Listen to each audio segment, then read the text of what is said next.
Happy weekend, risers. We are back with another round of #RisingQs where we answer your questions. Let's see what we have first. Just want to say I love the show. Thank you for that. What other economic crisis predictions do you all have for the next 6 months or more conflict with China? Something tells me we are not quite out of the woods yet. Yes, I think that's understating it. We are not out of the woods. There's always the concern of how gas prices are so bad, but will we look back at the period right now where we think they're really bad and go, man, I wish the prices were as low as they were last time we thought they were really bad, given their trajectory. I'm always concerned in the long term about the housing crisis, especially in cities, the lack of availability of homes, and it just makes the price go way up. People of less economic means can't find places to live. They have to live further outside the city. It creates like this two-tiered society. I think that's a big long-term problem that could be solved by less regulation. I'm worried about the economic crisis just because a lot of they were saying that the inflation issue was just because of the pandemic and it's just transitory and it's going to move on. And now the experts are saying, oh, maybe it's not quite transitory. Maybe it's here to stay because they're seeing some signs, some inflation of things that they say are not connected to the pandemic. So they're thinking inflation is here to stay. And some experts even say it's going to get worse. So worried about that. I mean, I think housing is already a crisis, particularly here in the U.S., where it's just sucking up everybody's income, and it's making it impossible for people to grow wealth. But in terms of an acute crisis like 2007, 2008, I think Bitcoin is one possible source of it. People, which is ironic because everybody thinks of Bitcoin as like this, and crypto as this like source of stability. It's going to stabilize the economy, but the way that it wildly fluctuates, if it gets into the right crevices of the economy, could cause some real fissures.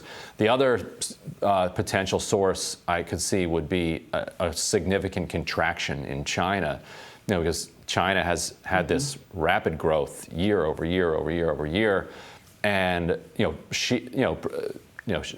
is trying to move the economy in a significantly different direction, and if it buckles or breaks under that pressure, then a lot of the investment that of U.S. dollars in there, those freeze up, and because everything is has to be so fluid, has to be so liquid, moving,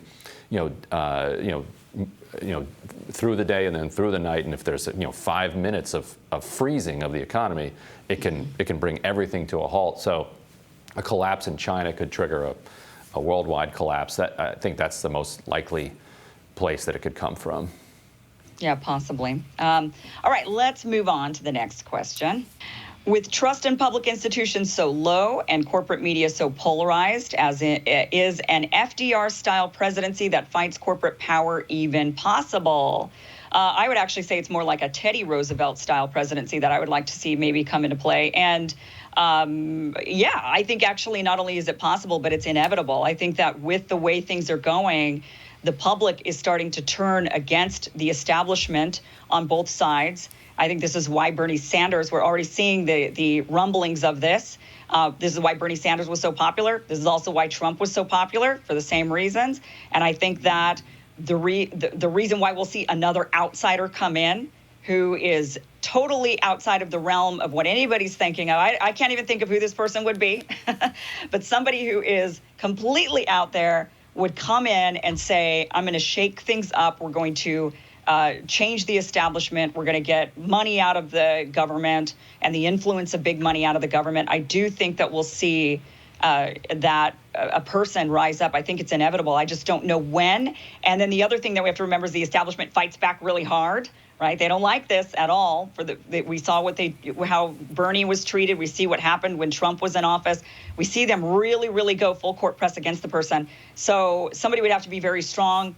But they're seeing this. They're seeing the roadmap. They're seeing what happens. And I think that they would then get in there and they would ignore all of that.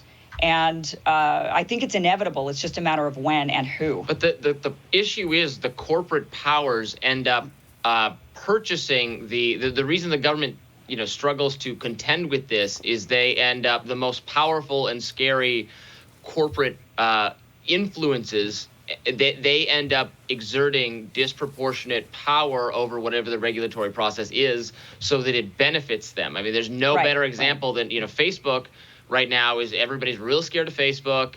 They're hauled before commission after commission, but Facebook actually, the regulatory tweak on the table is one Facebook has embraced and supports because they know that they will be best positioned to stack the little mini regulatory agency with their sycophants, and that this will end up hurting their rivals more than them. So it makes me very skeptical that we can successfully do this.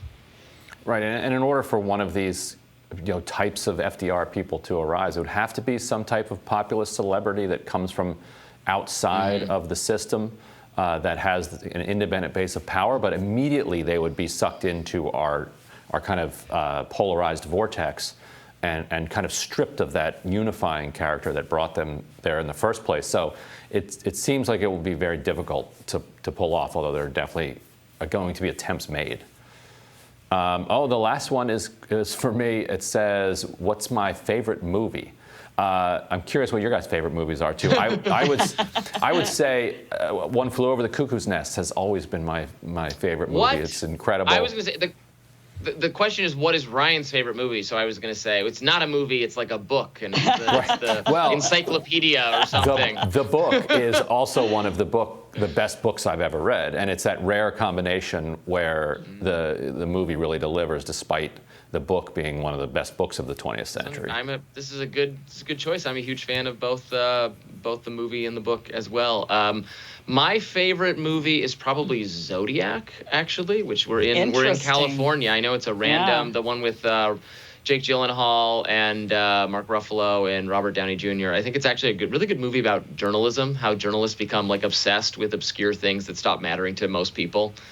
Good movie. Check it out. Isn't that like a horror film, kind of like a? Yeah, it's about the Zodiac serial killer. Yeah, but the funny thing is that he kills like a couple people, and then there are some copycat killings, but it's actually not very significant, and just the journalists are obsessed with it. You realize that the commenters on YouTube sometimes say you look like a serial killer, right? And then now you're just feeding into this.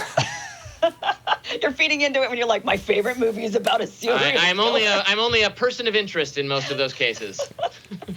My favorite movie actually happens to be this time of year. I'm like your classic chick, I guess. I love Love Actually. Boo! Boo! I can boo you in person, Kim.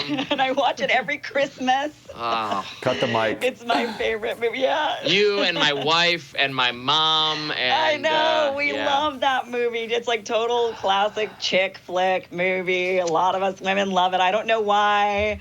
I just do. I love it, and I watch it every Christmas. So. I'm sure Ryan's a big Love Actually fan. I think so. I think so. I mean, it's not bad. As those films go, that's a good one. It is a good one. Oh, I've never gotten all the way through it. Thank you for your questions, and we'll answer more of them next week, I believe, and we'll have more Rising after this.